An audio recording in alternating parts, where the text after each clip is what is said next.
কানাডাতে নদীর ধারে যাওয়ার জন্য এই ব্যবস্থাটা কিন্তু খাসা। এটা কোথায়? অ্যালবার্টার এডমন্টনে একটা ছোট্ট নদীর ধার, খুব সুন্দর। দুপুরবেলা বেরিয়ে পড়েছিলাম সেখানেই যাওয়ার জন্য। ওমা, গিয়ে দেখি নদীর ধারে যাওয়ার জন্য এই চলন্ত সিঁড়ি দিয়ে নামতে হয়। না না, চলন্ত সিঁড়ি নয়, লিফট। আমি তো এই দুটোতে খুব কনফিউজ হয়ে গেছিলাম, এটা আসলে কি। কিন্তু যাই হোক, একটা সুন্দর ইলেকট্রনিক জিনিস যেটার মাধ্যমে খুব ইজিলি আমরা নদীর ধারে চলে যেতে পারলাম। এর থেকে আরও নিচেও যাওয়া যায়, সেখানে যাওয়ার জন্য কিন্তু একেবারে লিফটের ব্যবস্থাই আছে। এই হচ্ছে নদীর ধার। তোমাদের নদীর ধারের আরও ভিডিও দেখাবো আমার পরের ব্লগ।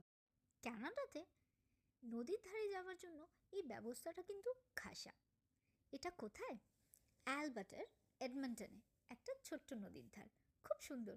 দুপুরবেলা বেরিয়ে পড়েছিলাম সেখানেই যাওয়ার জন্য। ওমা, গিয়ে দেখি নদীর ধারে যাওয়ার জন্য এই চলন্ত সিঁড়ি দিয়ে নামতে হয়। না না, চলন্ত সিঁড়ি নয়, লিফট। আমি তো এই দুটোতে খুব কনফিউজ হয়ে গেছিলাম, এটা আসলে কি। কিন্তু যাই হোক, একটা সুন্দর ইলেকট্রনিক জিনিস যেটার মাধ্যমে খুব ইজিলি আমরা নদীর ধারে চলে যেতে পারলাম। এর থেকে আরও নিচেও যাওয়া যায়, সেখানে যাওয়ার জন্য কিন্তু একেবারে লিফটের ব্যবস্থাই আছে। এই হচ্ছে নদীর ধার। তোমাদের নদীর ধারের আরও ভিডিও দেখাবো আমার পরের ব্লগ।